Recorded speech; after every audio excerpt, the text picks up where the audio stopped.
Hello, creatives, community, and kind folks. Welcome to RPG with DBJ. And thank you very much for being here on this Ab Tab Tuesday, where we spotlight um, a plethora of creators in the absolute tabletop community. Today, we're going to take a look at the Erasmus expediter himself, Jeremy Lilly's Expedition Engine. We're going to talk about one-page role-playing games and their impact and use and development, and a little bit of history of little bit of history of one-page tabletop role-playing games, and what I feel, in my opinion, are some of the best elements of having one-page role-playing games. So, here we go. Let's ensure that anyone who's can take part in this live on YouTube and Twitch and my own Facebook page. You can place your comments here. You guys are co-hosts. You if you've been here for a while, you know how this works. So we're going to take a look at the Expedition Engine. This is a one-page role-playing game, and allow me to do the honor of giving you a little bit of a history lesson of sorts for one-page role-playing games, and then we'll definitely dive into the Expedition Engine itself. So, the idea of one-page role-playing games has always been historic, but especially if you do a little bit of internet searching, Google foo, you will find plenty of pages that host contests and ways that people make one-page role-playing games. And one particular role-playing game has risen to the top and has created a bit of a standard in a way for establishing role-playing games. And that is from the game designer, John Harper. John Harper, the designer of Blades in the Dark, has created a game called Lasers and Feelings. Here we'll take a look at this on his website, itchy.o page. Matter of fact, I'll drop that in the, I didn't even think to do this. I will drop the link here. Let's copy and paste this. It's free. And you can pay what you want, but it's been around so long now. I'd be a bit surprised if anyone has a hard time finding it, because it has spawned it has become its own biological creature in many ways of the number of hacks of Lasers and Feelings. And one of the great things about one-page tabletop role-playing games, with Lasers and Feelings being actually, let me see if I can get this a little bit bigger here for you guys to see this, is that these are the perfect games for what many people would call one-shots, introductory games. There's not much to study. It's on one page.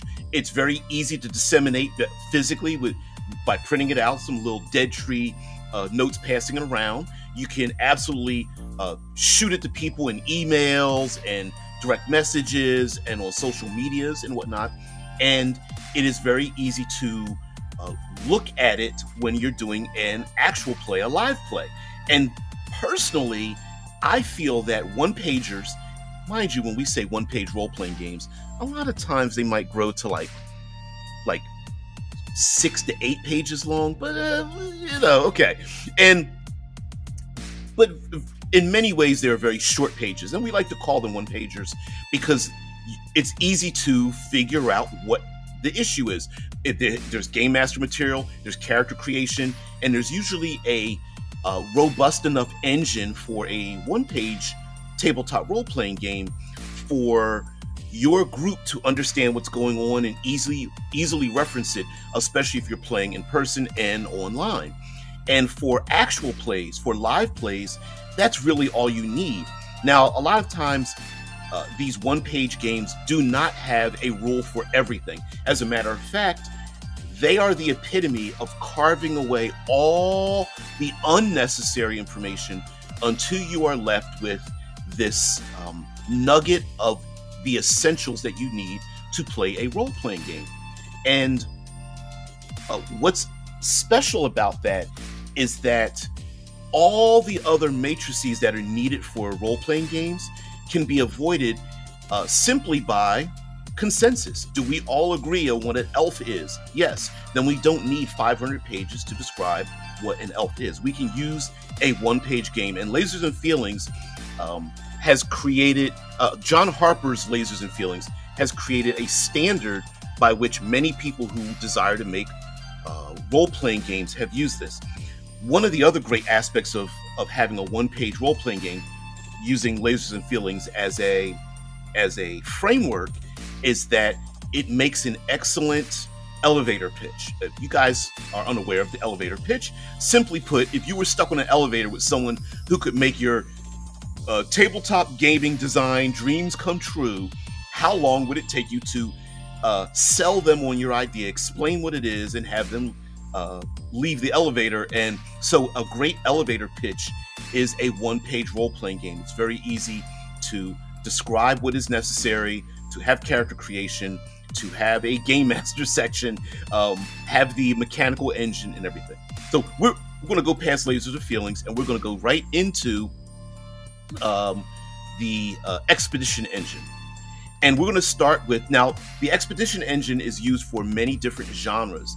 And if you know anything about the Erasmus Expedition YouTube channel, and that is listed below, and I guess I could pop the link here as well. The Erasmus Expedition channel, run by and hosted by the illustrious Jeremy Lilly, loves himself some genre-bending aspects of all types of tabletop role-playing games, from fantasy to sci-fi to Victorian era and everything in between. And one of the greatest abilities to draw in such a diverse group of players and to host diverse types of gaming styles is to have a very simple rules set. And so we're going to take a look at that, some of the character sheets, and go through it. And maybe for you, as we analyze some of these, we deep dive into these one-pagers, which isn't so much of a deep dive. It's more of a glancing look, I guess, is that for yourself, if you are someone who wants to introduce your players to a new type of game, a new type of genre, or you are a burgeoning game designer, it would behoove you to try to make a extremely simplified version of your idea by take away all the extraneous elements. And what is your brainchild? What is your darling really about? And so using one pagers is really good. So let's focus in on here. As a matter of fact, you know what? This one pager, I'm going to zoom in greatly here. Wasn't even thinking about the zoom in, but maybe I will, because I know my face is in the way. This is Coin and Courage, a game of high adventure. And mind you, in this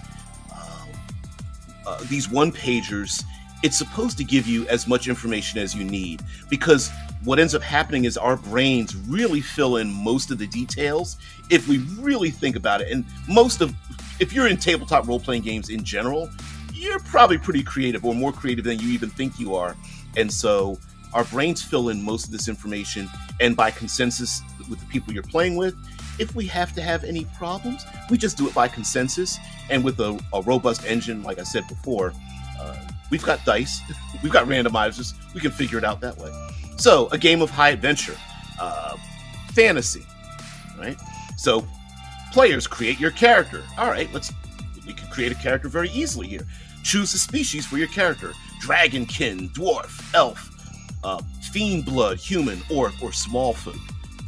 We all know what those things mean, and if we do have a discrepancy, we can always have a discussion about that. Second, choose a class for your character: archer, devotee, herald, mage, thief, tinkerer, or warrior. And that is all you really need to know about your character. So an example would be, if I'm a fiend blood tinkerer, well, what can I do? Then the answer would be, well, what can you do? Collectively, we decide, we're sitting down and we're having a tabletop role-playing game. We can always come to a consensus as to what does that mean within the context of the game. If you're someone who chooses to or finds yourself to be less socially adept, these one-page games may not be for you. But if you're someone who is loves to collaborate, is interested in telling this narrow focused story, then these are for you. Number 3, choose your numbers. And this is something that I really love about the Expedition engine. The progenitor of this was Lasers and Feelings, and there are some other indie games that, not very many from my experiences, but there are some indie games that do this, and I love competing statistics. So in here we choose your numbers, each from 2 to 7. A low number places you on the left, and a high number places you on the right. And we have grace versus force, subtlety versus flair, charm versus intimidation, knowledge versus instinct, and speed versus control. And what I like about, I guess you could call them balanced stats or slider stats, is that instantly this means that there really is no way to dump stat. There really isn't any manner in which to power game this kind of thing. If either your grace is going to be, either you're going to try to pick something in between grace and force, or you're going to make one higher, and which means automatically one is lower. Which by virtue of this, not only statistically does this mean that it would be nearly impossible to min-max a character, but it also tells a story of your character. Like, why is your character's knowledge so much higher than your character's instinct? Is that a personality trait? Is that something cultural? Things of that nature. Why are you more graceful than forceful? Why is your flair? Why do you have a sense of flair rather than trying to be subtle? Things of that nature. Lastly, give your character an epic name for adventure. Consider translating keywords into real-world languages for inspiration. Used to do that a lot when I was much younger. I'd look for words like shadow and dark and blood, and then just use a translator. Google Translate. What is that like? And pick like 15 different languages and be like, oh, that's a really great name, and then pick that. Player goal: get your character to explore long forgotten places, fight terrifying monsters, gather treasure, and bring glory and fortune to your name. So pick one of those, right?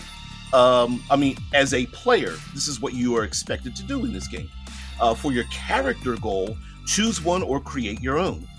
If you want to say it's kind of like an alignment, it's like a purpose, it's an ideal, right? Defend the helpless, get revenge against your enemy, make it rich, escape the situation you're in, discover the truth, locate the lost legend, or rise up to rule the land. And then we have our Game Master section here. GM, create an epic adventure. And using just a die roll, we have a threat, which could be anything from a powerful undead to a sinister creature that wants to, and then we have motivations for that threat. Maybe destroy or corrupt, bond with, or create or build something. And we go on to, the king or queen, entire realm, or veil between planes, which will fracture reality or start a war or usher in dominion. And we really don't need that much. Yes, admittedly, I was a contributing writer to over 1,300 pages of rewritten fantasy D20 that happens to be Level Up to Advanced 5th Edition from N-World, but maybe we could narrow it down to one page, and this is how it's done. Rolling the dice. When you do something risky, roll a D8 to find out how it goes. Roll plus one die, if you're prepared, and plus one die if you're an expert. The GM tells you how many dice to roll based on your character and situation. And, very simply put, if you're an expert, you can actually just go over to this part on your character. Maybe because you're a small folk, I can sneak into this place? Yeah, go ahead, grab that extra D8. Or, because you're a warrior or a tinkerer or a devotee, do I have knowledge about something or an expertise about something? And then consensus builds. GM says, yeah, that makes a lot of sense. Add an extra D8 because you can't break the game. So roll your dice and compare each die result to your number. If you're rolling for a right side stat, such as force, instinct, flair, control, or intimidation, you want to roll under your number. Remember that number's between 2 and 7. If you are rolling for a left side stat, such as grace, knowledge, subtlety, speed, or charm, you want to roll over your number. These little icons are kind of cute here. A little flaming finger. And then what are the results? If none of your dice succeed, it goes wrong. The GM says how things get worse somehow. If one die succeeds, you barely manage it. The GM inflicts a complication, harm, or a cost. If 2 dice succeed, you do it well, good job. If 3 dice succeed, you get a critical success. The GM tells you some extra effect you get. And lastly, not quite lastly, if you roll your number exactly, you earn 1 experience point. I guess that means if you roll coin and courage. When you are called to make a roll, you may cash in 1 experience or 1 XP to give you 2 automatic successes, which means if I move the page back up here, it means that if 2 dice succeed, you do it well, so you can cash in 2 experience points to basically exceed and do it well, in addition to whatever you've rolled. Alternatively, you may cash in 1 XP whenever an ally is called to roll their health die any number of times. If you do so, you roll your health die that many times instead. Essentially, you can step in and suffer the harm that maybe one of your allies may be harmed with. And last, we have resources, gear, and health. Resources and items use a usage die system. If I'm not mistaken, I believe it was introduced in the Black Hack. Each having a die value determined by the GM. If a resource or an item is used or damaged, roll the listed die. If the result is a 1 or 2, then that resource or item degrades by 1 die type. If it was a D4 before this roll, then the resource is depleted or the item is destroyed. And lastly, health works on the same diminishing die system. Characters in Coin and Courage begin play with the D10. So if you are harmed or suffer some kind of loss or complication, and it calls for you to roll your D10. If you roll a 1 or 2, it goes down to a D8, so on and so forth. Sometimes it's called, we've called them step dice or chain dice. I think there's another form of this, and I can't remember what it is. But anyway, this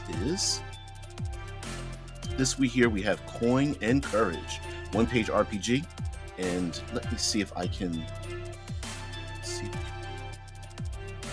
I'm not sure why the video doesn't match. I've changed it. I am uncertain why that is a thing. Yeah, I don't know why it says that, because I did change it. Yeah, and I see it's saying scavenger. I don't.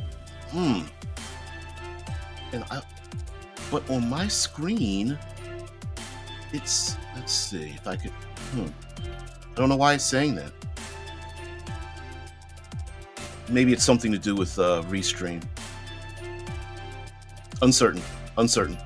Can't fix it right now. But that's what it says. Now here is the character sheet for this game, and you'll notice this is pretty much universal with many of these character sheets. Some of the number ranges might not be as wide, and there might be some features at the bottom, but again, we have the balancing numbers feature here, where if your grace, everything to the left, if you would like that better, then you will want your number higher, and everything you want to roll over your number for these for grace. So if you have a 2 or 3 or 4, you want to roll above that, and everything to the right, you want to roll under that number. So you really want a 5, 6, or 7 to roll less than that. And again, I kind of like that feature. I'm surprised that kind of thing hasn't caught on, especially to people who are numbers shy and really don't like the min-maxing that can happen with some if your party likes power gaming, and there are game designers that are out there that want to prevent that. It's a good way to do it. Of course, we have character name, player name, pronoun, species, class, and off to the left we have our character goal. They can write in here, and experience points that come and go because you can expend them. And we have health, and with the health, you will see that there is the shape of one of the dice, a D10, die 8, a die 6, die 4, and death. Oh no. And then to the right, below our statistics, we have our inventory, and we can write things into our inventory based on the kind of fantasy adventure we would like to have.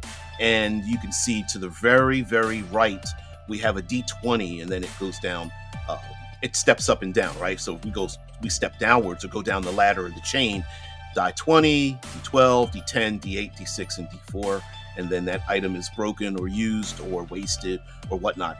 A good rule of thumb for new game masters would be the more powerful or useful or impactful the item is, the lower the die result I would put on it. And then something that's used very often but very minor, if you even wanted to add a die, needed to add a die for usage on it, I'd put it at the D12, D20 level of that. So let's quickly go through some of these others. Here we have Black Hearts on Blue Seas.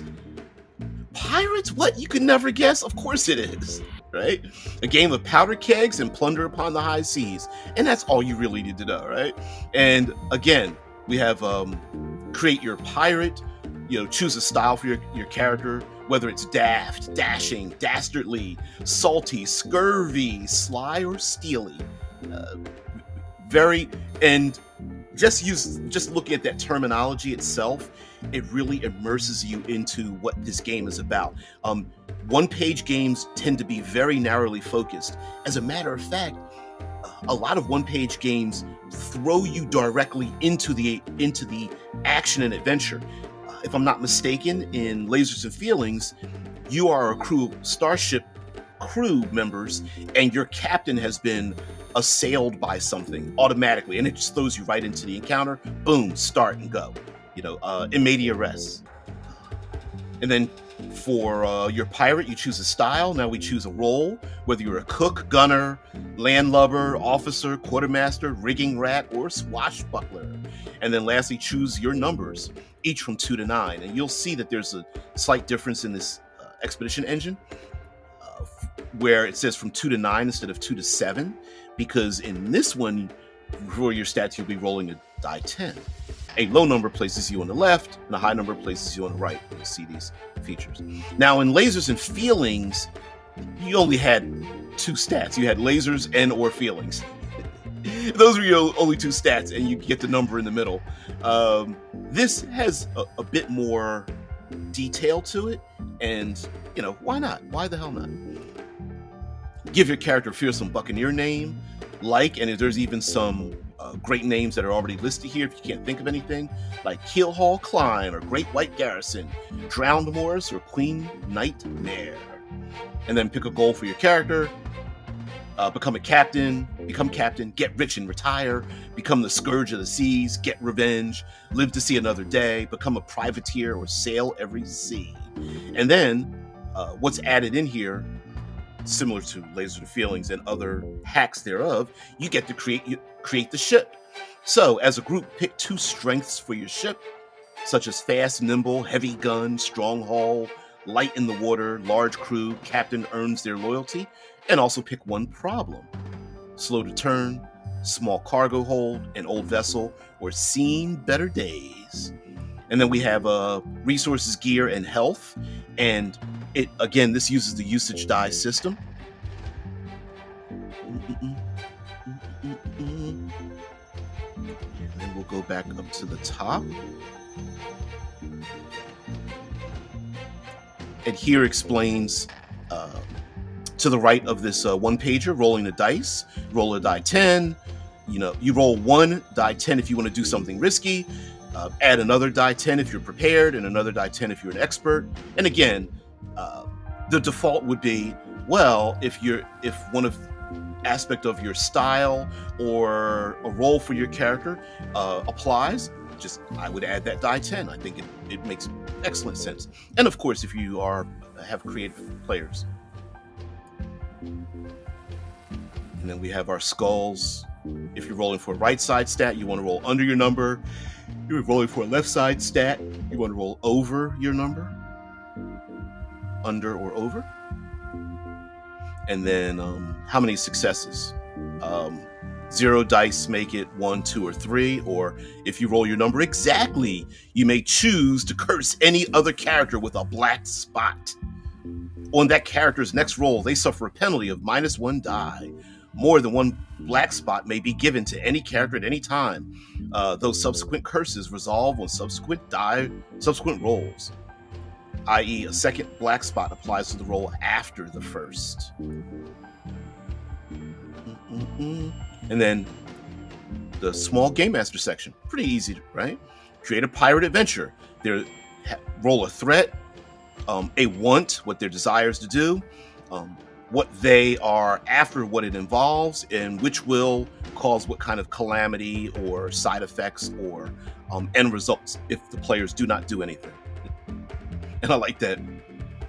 Primed with the Expedition engine made by Jeremy Lilly. Yeah, primed for it.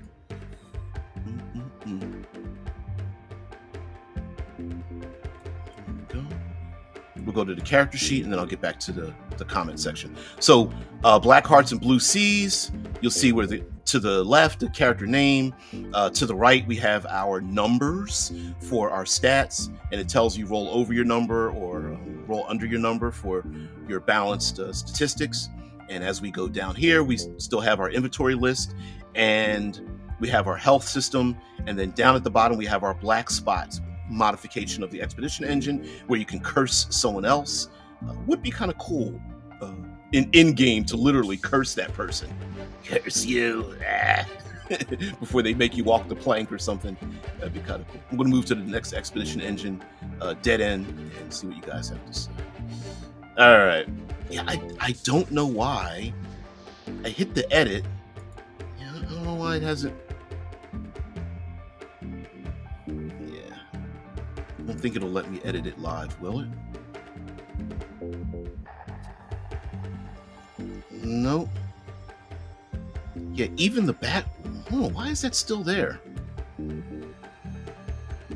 Wow. Yeah, and it didn't even update. Oh, and it won't let me edit on while I'm live. All right. Oh, well, we're going to keep on going. So just go over to Dead End. Dead End, a game of bleak survival amid the zombie apocalypse. Not much more description that we need for that. Create your survivor.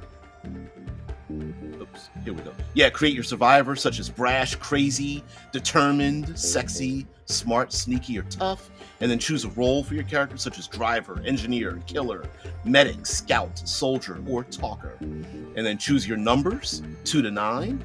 We have our classic 5 stats, or rather 10 statistics that are balanced out, 1 versus 1. I mean, 1 stat versus the other stat. I like it. The there's actual bullets for the bullet points. It's kind of cool. Give your character a name for the end of the world, something like Darren or Alicia or the Black Rider or the Witch of the West End. For your player goal, of course, what do you do in this game? Well, find supplies and other survivors to bolster your chances of living to see another day. Oh, and kill lots and lots of zombies. And if I may, I'm going to go. My head's in the way. Let's see if I can get this nice and large here. And go to the very bottom here for. Shrink it down just a little bit more. This is noted on the bottom of the one-pager. Health works on the same usage die system. Characters in Dead End will play with only a D4 as their health die. That means you have a 50-50 chance of dying. So death awaits around every corner, and life is never a guarantee. Characters will die often, and that is somewhat the point. If a player's survivor dies, they should immediately assume the control of another survivor from the group that does not already have a player controlling it. For this reason, it is recommended that the group begins play with 1 additional survivor per player. It is also in the best interest of the group to find additional survivors to join them. And that's kind of cool. It's literally a game of the gauntlet, or I guess others would call it a funnel. But yeah, zombie survival, zombie survivor game, yeah, it's definitely a funnel game, or a gauntlet game, I guess, from coined by Shadow Dark, and the funnel coined by Dungeon Crawl Classics, I believe. And of course, there is a GM section. Oh, I'm sorry. Players do get to create a haven and a stronghold, and there's character goals. Like I said, an ideal, an alignment, a purpose, a demeanor, or whatever. And character goals: choose one or create your own. Establish a safe haven, find the cure, rule the road, become the best zombie slayer ever, sow anarchy, restore civilization, or simply survive. And for your stronghold, as a group, pick 2 strengths: isolated location, minimal entry points, walls and gate, well stocked, solid construction, high vantage point, or underground generator. And also pick 1 problem, such as high profile, severe damage, tight quarters, has a weak point. And then there's a GM section for creating an apocalyptic scenario. And many, of course, one-pager games, it's 1 page. It doesn't take a lot to reference it.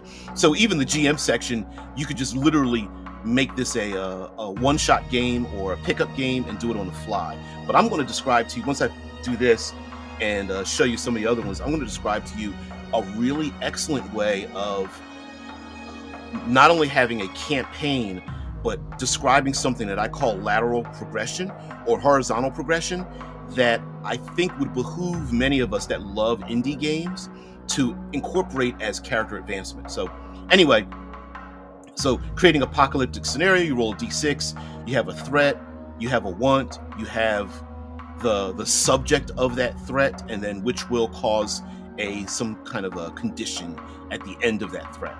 And so, yeah. Zombie apocalypse. Now, for this one, we have the usual thing: you roll dice, you gain an extra die if you're prepared or you're an expert. And for this one, if you roll your exact number, if you roll your number exactly, you earn 1 narrow escape point. Anytime that you have to roll your health die, you may cash in 1 narrow escape point instead. You may narratively describe how you barely dodge certain death.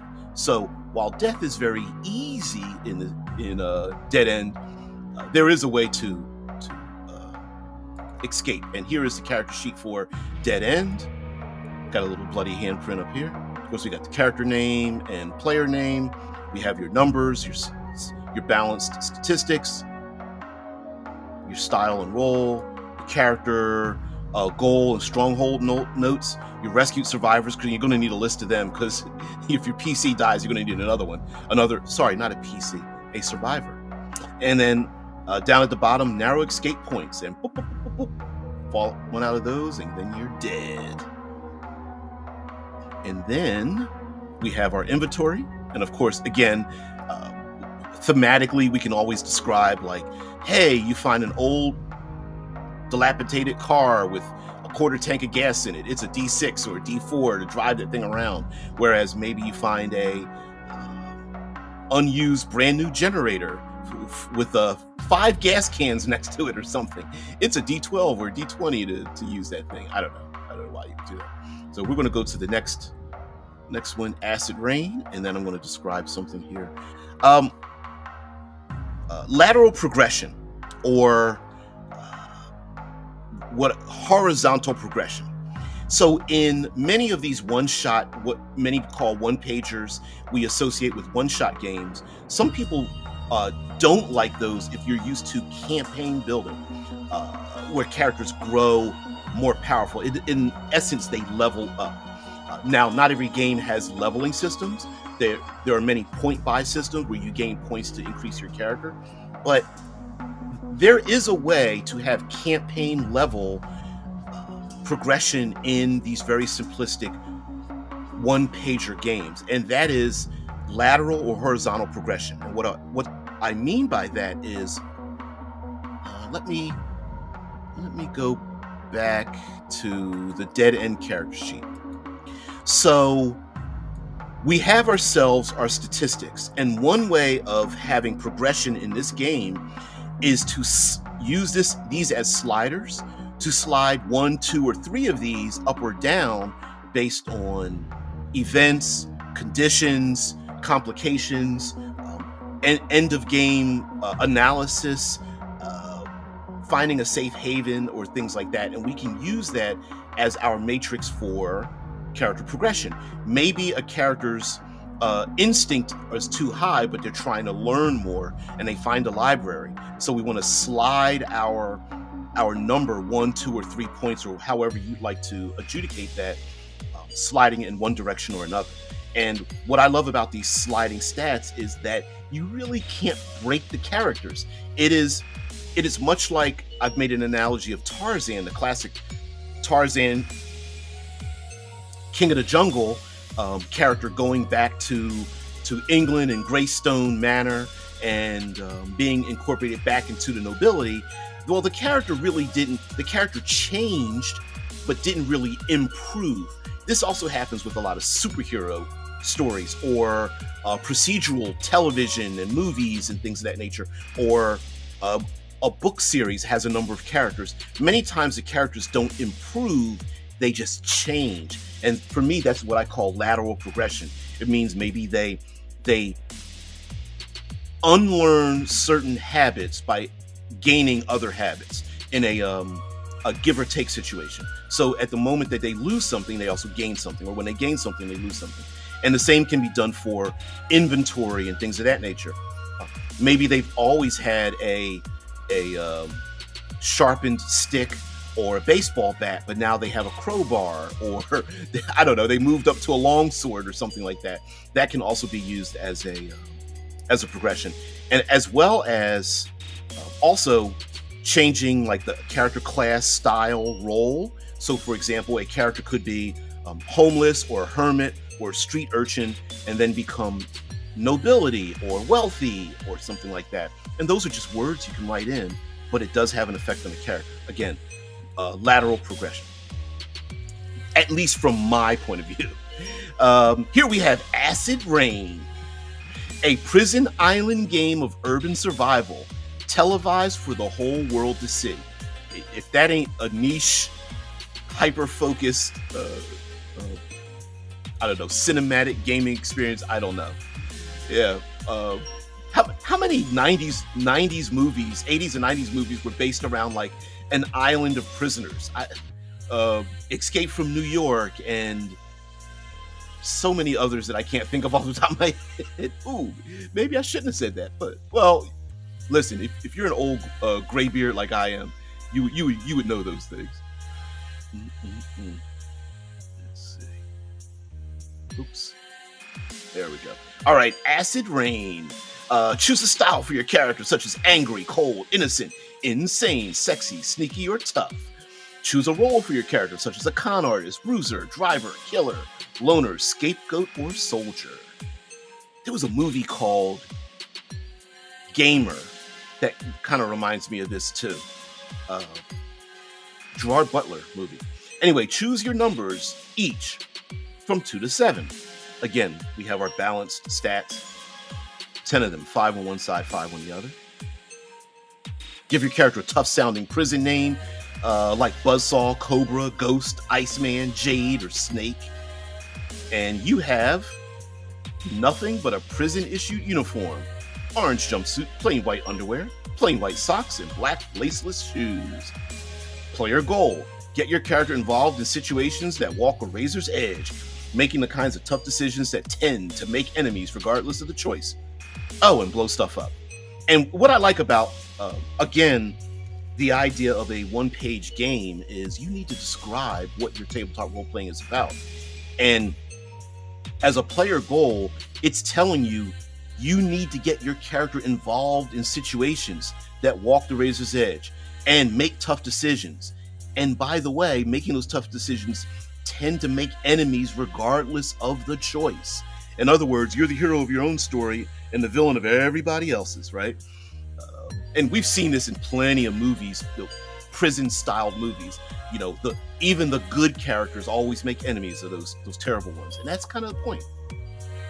Character goal: choose one or create your own, such as lead a gang, establish a stronghold, hoard resources, escape, make some noise, become the most famous inmate, or live to see another day. And then we have our usual usage die for resources, gear, and health. And in this system, health begins with a D8, unlike the other ones, which is D10, because I'm really supposed to survive that long. You'll probably get shanked or knifed or something. And then rolling the dice, we have our system rolling the dice. You get more dice depending on if you're prepared or an expert. Again, defaulting to your character's style and role and creativity. And here it is. We go from 0 dice all the way up to 3 dice with a critical success. And then lastly, if you roll your number exactly, you gain 1 fame point. You can cash in 1 fame point at any time for a reroll. Alternatively, you can cash in 3 fame points for a fan care package, which is so hilarious. The package arrives ASAP, and as close as it can be dropped, the GM determines what it contains. And that can be... The fans love you, so maybe it comes down to a little parachute. I don't know why it some prison island or something, but it would just be pretty hilarious. Or I don't know, I guess a howitzer could shoot it at you. Drop some satellite. Oh, who knows? Helicopter. Anyway, then of course we have our GM section to create trouble. Of course, there's the usual: a threat, a desire, a subject matter, and the end result of that. Like there could be a major gang or random raiders, one to murder, make an example of, or destroy or spoil. And what do they want to do that to? A leader of another gang, maybe an airport or a harbor, a cache of food, or a cache of weapons, which will either cause a turf war or nuke the island or cut the supplies or even bump their fame. Of course, fueled by the expedition engine. All those people down at the bottom all upset, and then somebody driving an old 80s van. Drive your character like you stole it. And then we have the Acid Rain character sheet, and we see our usual statistics, our balanced stats, fame points, inventory, blah blah blah. Right? And again, inventory, maybe we can all agree, like most of the inventory that you're going to find on islands pretty lackluster.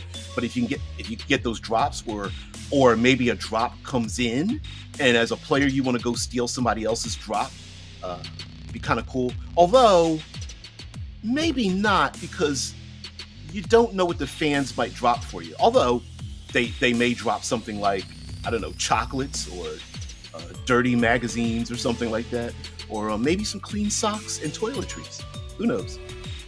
But anyway, I'm going to share this one. Yeah, check out the game Scum for something like this game. Yeah, and there's a ton of those kind of games out there as well. Like short, sweet, hyper-focused. Is this what we want to play? And again, I'm going to reiterate, these don't need to be one-shot games. And let's be honest, most one-shot games actually turn into like one die 8-shot games. And with lateral progression, if you just steal the rule, right? All you have to do is just change little aspects on when you have a micro game. And if you just change little aspects like, nomad to urban dweller, or, poor to rich, or strong to fast, or beautiful to scarred, or something of that nature. And you can just change little aspects of the character. Very easy to do, crossing out one line and putting in another line. We're electronic. I'm an old grognard. I like ink pens and pencils and things like that. I still like my paper character sheets, but Google Doc it and delete one thing, add something else in, and you can keep on playing. Also, it's so easy to create new characters for these one-shot games. It can actually give an excuse for you game masters out there to like murder kill a bunch of player characters. And if the players are into it, so what? You could easily create a new character by going, oh, I'm going to pick this, I pick that.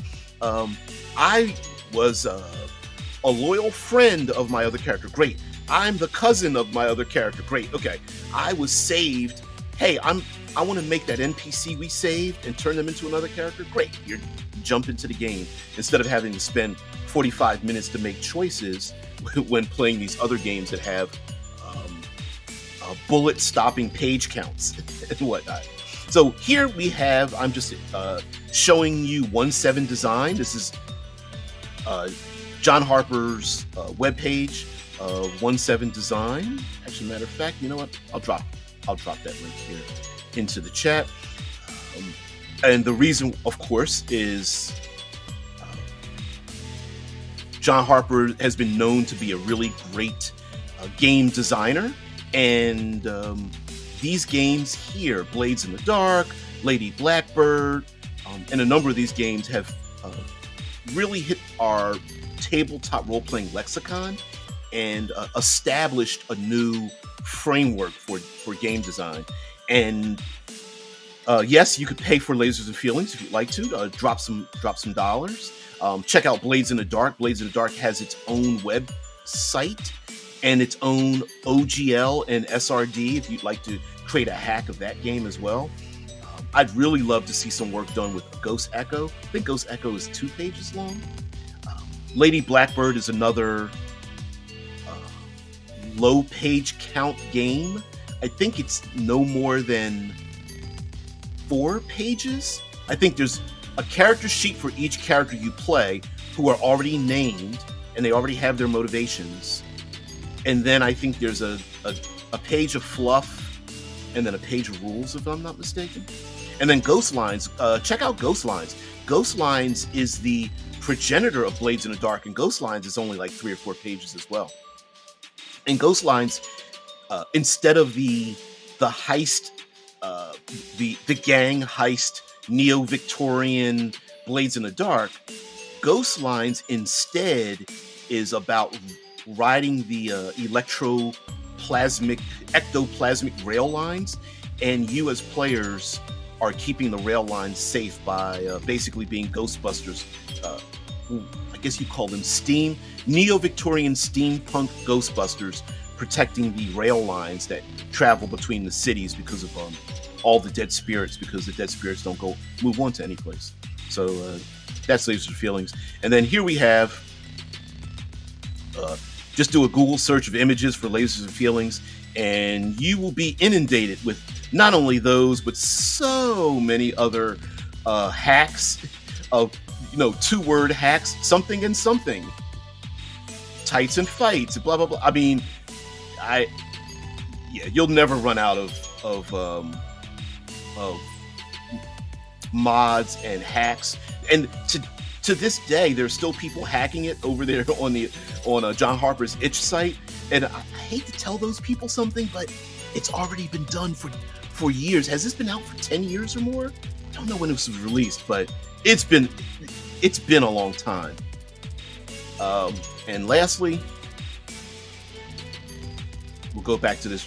Now, let me give credit where credit is due, because the idea of talking about the creators over at AbTab is that we're all inspired by different game designers and game creators and things of that nature. And there's no shade in that. We are inspired by so many creatives around us. And to go back to this, Jeremy Lilly and Erasmus Expeditions, his YouTube channel, has so many different live plays. So please check that out. And remember, those of us sitting on our hands and sitting at on our phones or our computers to going like, well, I could do that. Well, if you haven't done it, why don't you go ahead and do that and create your own thing so that you can enjoy it. And by the way, these are available on Drive-Thru RPG. You can go over there for $2. You can get these 1-pagers on your own with the character sheet and the 1-page game and start running those games yourself. And heck, who knows, maybe even your YouTube channel might blow up by running a number of these actual plays and bring people over into your aspect. Hopefully, once this renders, the information down below will have improved, because I don't understand why it hasn't been replaced, but we'll figure it out anyway. So guys, thank you very much for being part of the show. I really appreciate it. Thank you, Deadman, for stopping by and still considering me to be a place to stop by, unless I am the YouTube equivalent of Porta Potty, which I don't know. Um, I guess I still have some use there. And anyway, guys, have a great one. Thank you very much for taking part. I hope those over on Absolute Tabletop get to see this and, check out what Jeremy Lilly's doing. He's pretty active over in that Facebook group and has been a contributing writer to a number of endeavors from those who have been and are currently and in the future will be creators. So collaborate with him, join some of his games, and have some fun over there as well. So guys, thank you very much for being part of the show. Really appreciate it. Thank you very much for checking it out. And everyone have a great day. I will see you later. Peace and tranquility. Bye.